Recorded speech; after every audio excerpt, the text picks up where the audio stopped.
Halloween came early, apparently, because the same week, or at least around the same time, Blair Witch came out, which, of course, it's 2019. Let's make a Blair Witch game.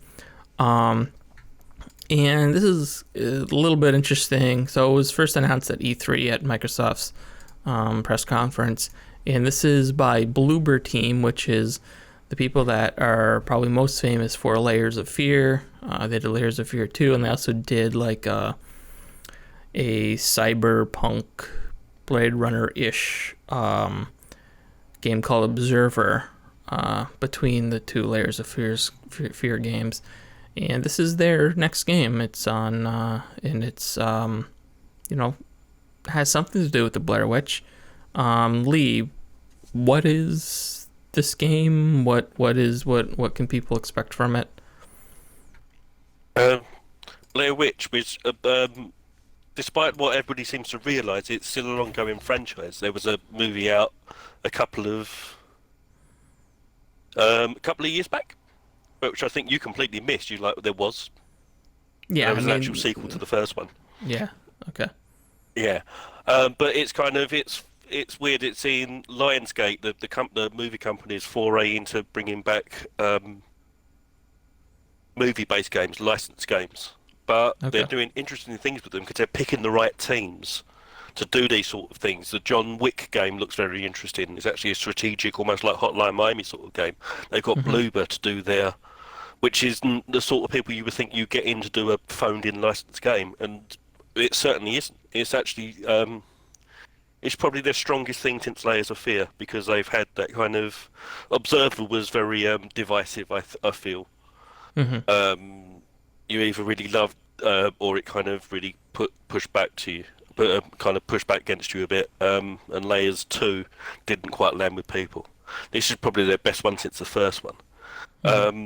There's a lot gone into it. They've really kind of... It looks great. It looks really good. The performance maybe chugs a little.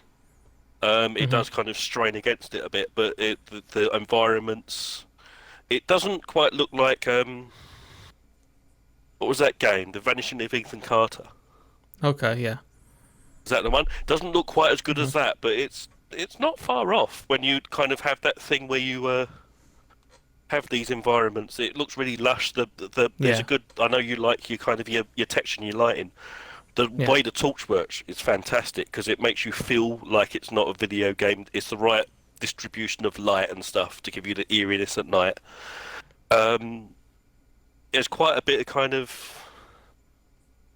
It's that thing of kind of drip feeding you the story that they do in Layers, but with a bit more tension in there. You have a dog in this one that helps you fetch items and kind of sets you on the right way, because it gives you the impression of kind of feeling like you can go anywhere you like within this forest. You're a policeman and you're investigating a missing person. Anyway, it's very difficult to get into without kind of spoiling much stuff. But yeah, so it kind of does a good thing of drip feeding. It adds nice little, more things you expect from a Bloober game maybe, which is kind of very much dialogue and getting lore through kind of like notes and stuff like that. You still do that sort of thing, and it gives you different context to it. But it's I quite enjoy it. There's little elements of combat which will remind you probably no guns.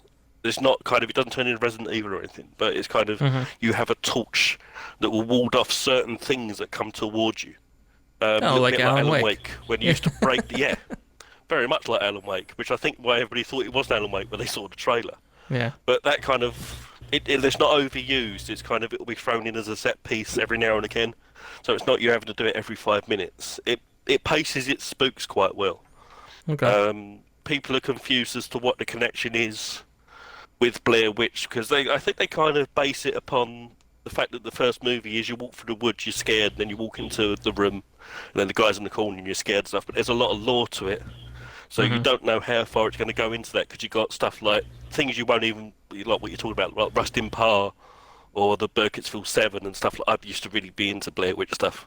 I was still around. I'm old, so I remember when it first came out. So I really dug into the lore that aren't in any of the movies. Are you a Blair Witchy? Is that what they're called? A Witchian. I'm a Blairian. A Witcher, a Blair I'd say I'm a Witcher. Blairite, but that's something horrible to say if you Yeah.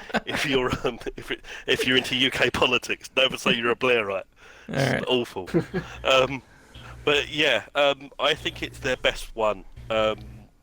It's a decent length. I think it's a good 6 or 7 hours for a game like this, which is pretty good.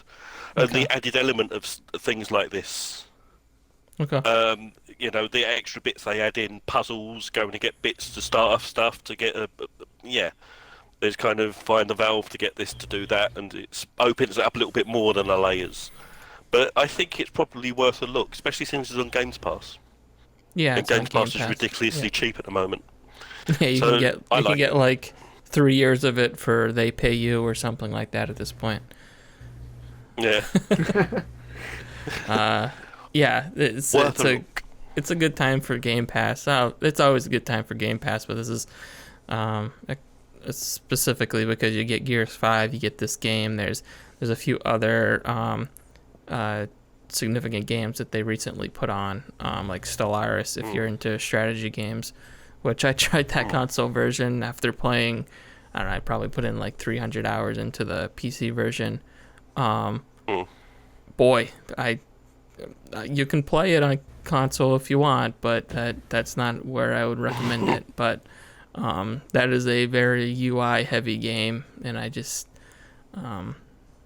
yeah, not where I'd play it, but it's there, and I guess people like it because it's pretty highly rated on console. So yeah, good time for Game Pass. And yeah, I mean, like I said with Man of Medan, I'm not a big horror game fan, so this it was interesting to see that they were doing a Blair Witch thing. Like I think like everybody, I was a little surprised that they were doing it, and I actually did play the first Layers of Fear, which I found kind of interesting. I found it to be more of a drawer opening simulator than an actual horror game. Yeah. But yeah, it had some interesting stuff, and so I think, and I kept wanting to play Observer, but for some reason I kept talking myself out of it. I know for a while anyway, I don't know if it still is, but it was on Game Pass. I'm not sure if It still still there. is, yeah. It still is, okay. Yeah. Um, yeah, and I think you might go for it actually, because it's not going for the jump scares. It kind of has the unsettling atmosphere that the first movie had. It's more of a kind of a creep thing than a jump scary kind of horror game. So maybe you might like it. There is a psychological element to it. Yeah, definitely. I watched a Let's Play, and I'm not gonna like it. Oh, sodgy then. Yeah. Fair enough. No, I decided I And wasn't gonna check that one out. Oh. And as a side note, talking about Observer, it's dedicated to Rutger Hauer, which is nice. Oh, okay, yeah, because he passed. The new one. Yeah. Yeah, because he was in Observer. Right? He was a star the of main Observer. character. Yeah. Yeah. Hence the Blade Runner connections. Yeah, they really doubled down on that, didn't they? Yeah. Well, what are you gonna do if you get Rutger Hauer? Really, obviously. Harrison Ford was too expensive. Yeah. Well, Get the next best thing. All right, cool. So Blair Witch sounds like some performance issues here and there, but otherwise a pretty solid, scary game. Yeah, like I said, Halloween came early. We've got these 2 horror games coming out well before Halloween. My Luigi's Mansion, though, that's coming out right on Halloween. They're holding out. Still waiting. See how that Oh, is. you won't believe it. They've got a glowing green box in the UK if you pre-order it. So it's like the Guiji edition. I forgot to tell you. What? It's a growing green steelbook. Yeah, What? it's like the Guiji edition. How come they don't have that stuff over here? Because sucks. GameStop are too cheap to do it. Well, no, there's tons of GameStop. Nobody GameStop Oh, is I don't gonna know. be dead in 2 seconds. No, they sell games Oh. everywhere. Like Probably why I didn't bother. Best Buy has like special editions. Yeah, there's other places to buy games here. Fair Apparently In it's fact, UK that's- only. So I In don't fact, that's probably why GameStop is going out of business. It's because there's plenty Yeah. of other places to buy video know. They're games. all in on it. Thank you for joining us in this very special episode of Voxel Viewpoint. If you'd like to hear or see more, please consider subscribing to us on your favorite podcast app, subscribing to us on YouTube, or visiting voxelvoice.com, where all of our great content comes together in one place. Also check out the Voxel Voice Facebook group, where you can join in on the discussion with a great, like-minded community.